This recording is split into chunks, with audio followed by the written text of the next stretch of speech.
vamos a hablar de una leyenda viviente de la Fórmula 1, una persona que ha dedicado su vida entera al deporte motor. Su enorme trayectoria, a pesar de ser una de las más ricas y exitosas, es poco conocida e infravalorada. Hoy, en el Gran Circo, le rendimos al maestro Joe Ramírez un brevísimo, sencillo, pero muy sentido homenaje a una de las carreras más brillantes del automovilismo.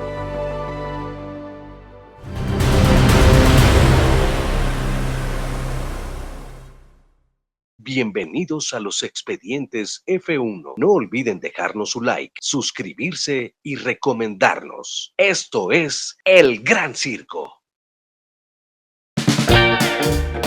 El 20 de agosto de 1941 en la Ciudad de México nació Joaquín Ramírez Fernández. Fue el tercer hijo de un total de 8. Lo cierto es que no hay información sobre su vida familiar o de dónde realizó sus estudios previos a la licenciatura. Solo se sabe que su mamá se llamaba Concepción Fernández, mejor conocida como Conchita Fernández, originaria de Gijón, en Asturias, España. Joaquín mostró desde joven un enorme entusiasmo por los coches. Eso fue lo que tiempo después lo llevó a frecuentar en los fines de semana las brigadas kartistas, que era un grupo de aficionados al karting. Allí conoció a Pedro y Ricardo Rodríguez, quienes ya tienen su expediente F1, y poco después se hizo amigo de ellos, especialmente de Ricardo. Con la intención de especializarse en la materia y tener mayores conocimientos sobre automovilismo, en 1960 estudió 2 años ingeniería mecánica en la Universidad Nacional Autónoma de México. Y a pesar de que su padre le pidió que no abandonara sus estudios, Joaquín, o Joe, como siempre ha querido que lo llamen, abandonó la carrera para seguir a su amigo Ricardo Rodríguez. Años después, Joe recuerda: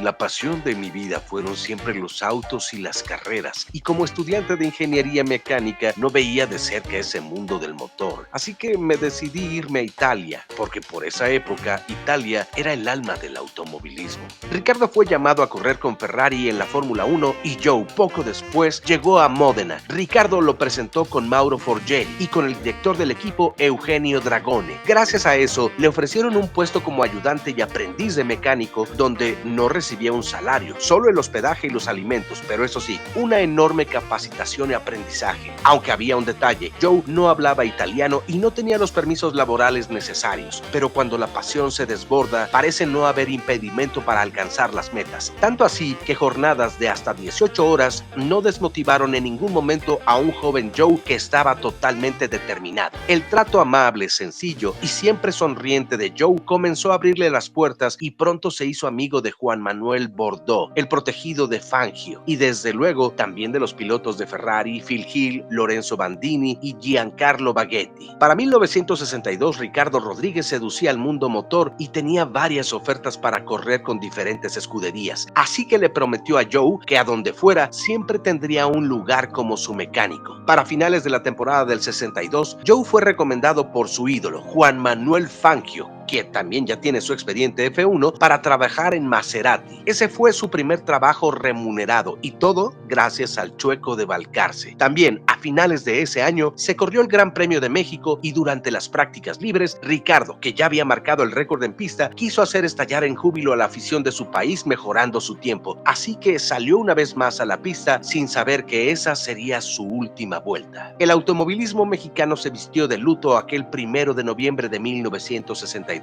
Ese fue un doloroso suceso para Joe, fue un golpe devastador, porque en ese accidente perdió a un gran amigo, al que consideraba como a un hermano y al mismo tiempo a la promesa más grande del automovilismo mexicano. Pero por doloroso que sea el momento, el Gran Circo, como en la vida, el show tiene que continuar.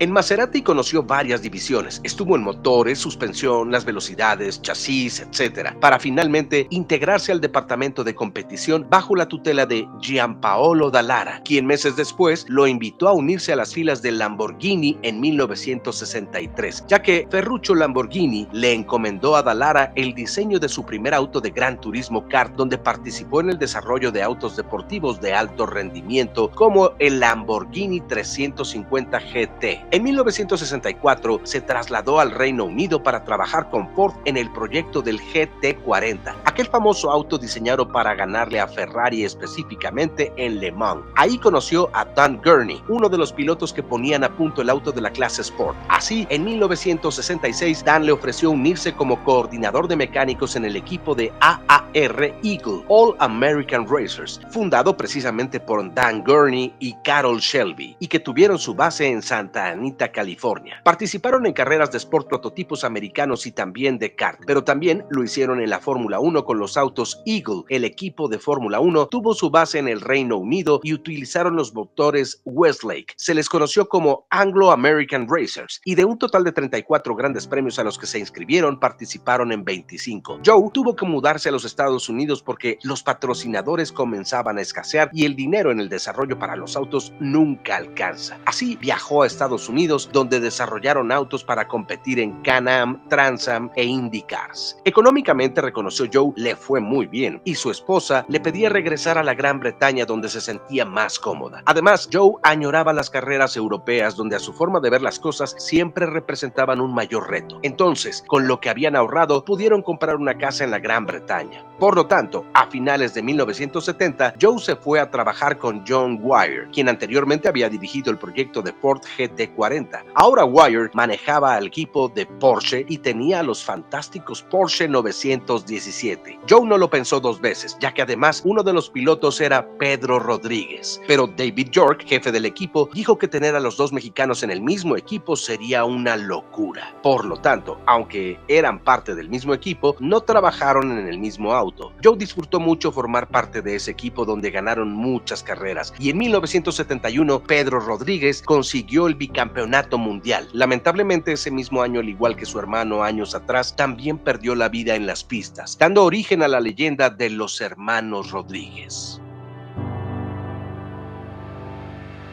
Joe quería regresar a la Fórmula 1 y Ken Tyrrell parecía la opción más indicada. En 1972, Joe Ramírez se incorporó al equipo británico como mecánico e ingeniero de pista para trabajar directamente con François Severt. En una ocasión, Ken Tyrrell le aconsejó que llevara un diario sobre toda su estancia en el deporte motor. Aquellas palabras cobrarían gran importancia años más tarde. En 1973, Jackie Stewart se coronó campeón por tercera ocasión, pero ese mismo año su coequipero François Severt perdió la vida en Watkins Glen, razón por la cual Stewart decidió retirarse para siempre. En 1975 se marchó para Copersucar Fittipaldi, el primero y único equipo y constructor que tuvo su base en Brasil, fundado por Wilson y Emerson Fittipaldi, quien también ya tiene su expediente F1. Fue nombrado director del equipo y eso simbolizó un nuevo reto para Joe. El trabajo fue complejo, pues trabajar gran parte en Brasil lo hacía complicado. Al año siguiente, Emerson llegó como piloto al equipo y aunque las cosas mejoraron, el dinero no era suficiente y el tiempo siempre fue muy poco. En 1978,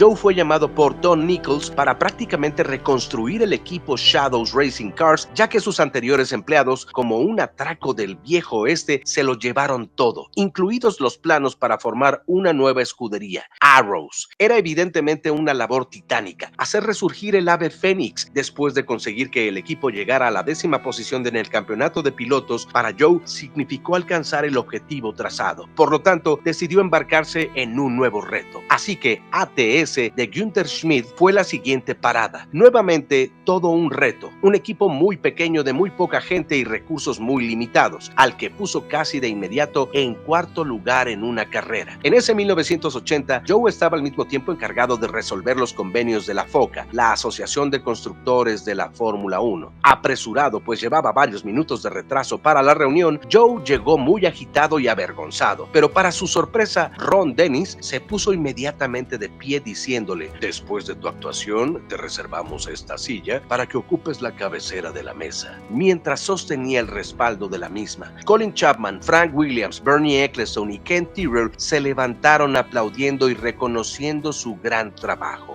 Lo que obviamente sorprendió es que a pesar de que no se esperaba nada de esos equipos, Joe siempre sabía cómo exprimirles lo mejor. En 1981 llegó a otro equipo muy pequeño, Theodore Racing, con quienes al igual estuvo muy poco tiempo, pues su labor aparentemente era levantarlos de los escombros, echarlos a andar, darles la bendición y a lo siguiente. Y probablemente lo que mantenía a Joe en equipos tan pequeños, uno, era el reto, y dos, él era su propio jefe. Joe, siendo amigo de Ron Dennis, un día mientras jugaban tenis, le dijo que por qué no se unía a McLaren, que ya era hora de que conociera el mundo diferente, donde no todo eran penurias y estirar los billetes para que el presupuesto alcanzara. No era la primera vez que Dennis le ofrecía unirse a McLaren, pero Joe ya le había rechazado las ofertas anteriores. En fin, esa última propuesta fue hecha a finales de 1983, así que la primera temporada de Joe con McLaren fue en 1984. El puesto que le fue asignado fue el de coordinador del equipo, y eso incluía encargarse de planeación para la participación de pruebas y carreras, tanto de pilotos como de ingenieros, mecánicos, autos, motores, neumáticos, combustibles y un largo etcétera. Además de llevar los asuntos con la Federación Internacional del Automóvil y con la FOM, Formula One Management. Lo primero que le dijo Dennis fue: no te preocupes por el presupuesto, conozco lo que has hecho con los demás equipos. Aquí yo me encargo del dinero, tú ocúpate de conseguir lo mejor de lo mejor para el equipo. A partir de ese 1984, todos conocemos la fantástica historia de McLaren, y si no la conocen del todo, pueden ir a los expedientes F1 tanto de Bruce McLaren como el de Ron Dennis para conocerla mejor. Joe Ramírez jugó un papel primordial en McLaren. Evidentemente se trataba de una escudería top, y no es lo mismo luchar con los problemas en un equipo de bajos alcances a mediar con el ego de los grandes talentos y o los genios que aparecen cada 2 o 3 décadas. En su estancia con McLaren, Joe tuvo la inteligencia para resolver los problemas entre Ron Dennis y John Bernard, quienes constantemente discutían en la búsqueda del mejor auto. Otra relación en donde Joe fue indispensable fue la rivalidad de dos de los más grandes pilotos en la historia, que también ya tienen su expediente F1, Ayrton Senna da Silva y Alain Prost. De no haber existido Joe Ramírez, probablemente esa relación se hubiera roto mucho antes de lo que ocurrió. Y en voz de Joe Ramírez, ese fue el conflicto más grande que le tocó vivir, donde dos hombres lucharon con toda su intensidad y capacidad por demostrar quién era el mejor. Joe siempre le demostró a ambos que con él podían contar siempre. Con Senna trabó una amistad muy fuerte que perduró hasta el último día, y con Prost siempre hubo una enorme confianza y respeto.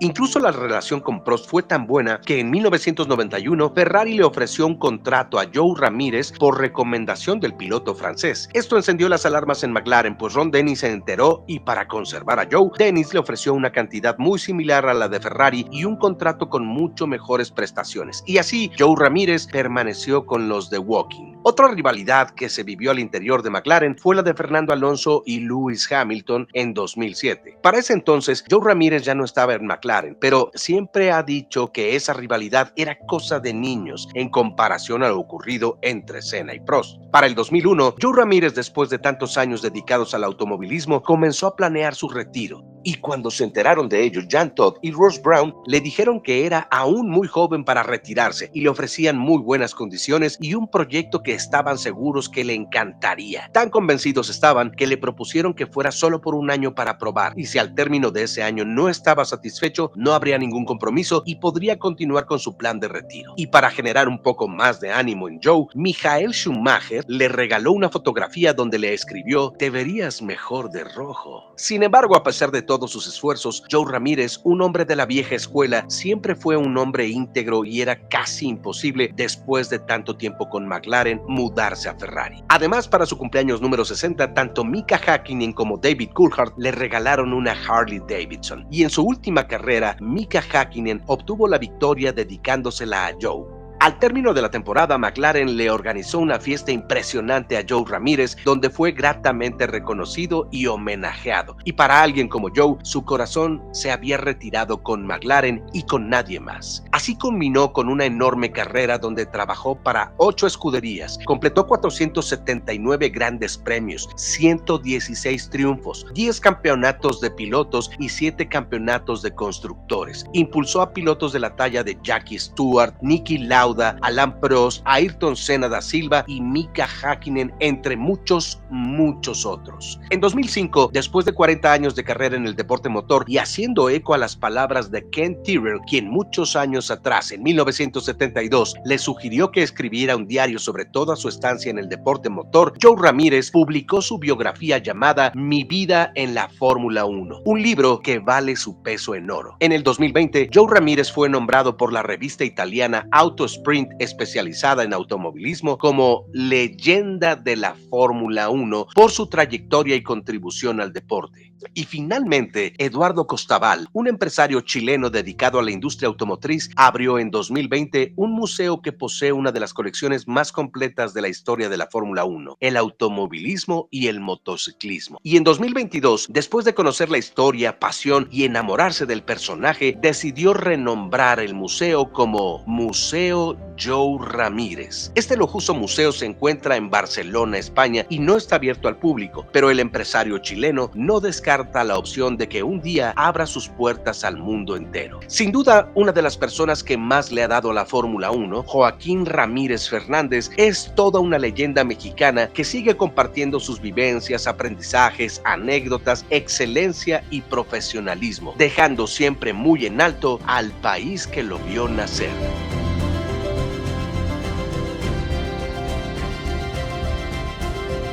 Hasta aquí otro de los expedientes F1. Ojalá que lo hayan disfrutado. No olviden dejarnos su like, suscribirse y recomendarnos. Esto es El Gran Circo.